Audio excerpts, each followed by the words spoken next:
Hi, this is David Comfort from Democracy Action Network. Here's something that might blow your mind.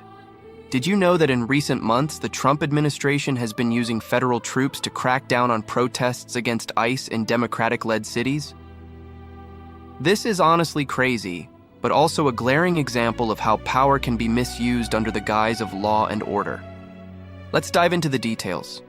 The administration has been deploying National Guard units to cities like Portland and Chicago, claiming that protests against ICE's mass deportation tactics are a crime wave that needs federal intervention. But here's the kicker. Protests in places like Portland have been largely peaceful, with a federal judge even ruling that there was no significant violence or disruption. Judge Karin Immergut pointed out that the protests don't warrant the militarization of the streets.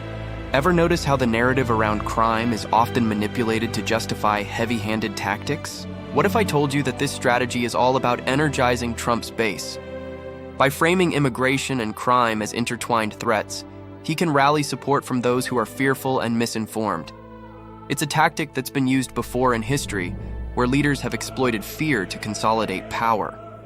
This isn't just about public safety, it's about creating a climate of fear that allows for authoritarian measures. Let's call out the absurdity here. The administration claims that cities are burning, yet in reality, Portland was bustling with residents enjoying their day, playing with dogs and cheering on marathon runners. The contrast is stark. This is a blatant attempt to paint a false picture of chaos to justify military presence, which is both unnecessary and unfair to the communities involved. Now, what does this mean for us? It's crucial that Democrats don't just challenge these actions legally, but also present credible alternatives to the issues of crime and immigration. Voters are tired of the GOP's overreach and the idea that more guns and more troops are the solutions. Instead, they need to hear about community solutions, restorative justice, and humane immigration policies.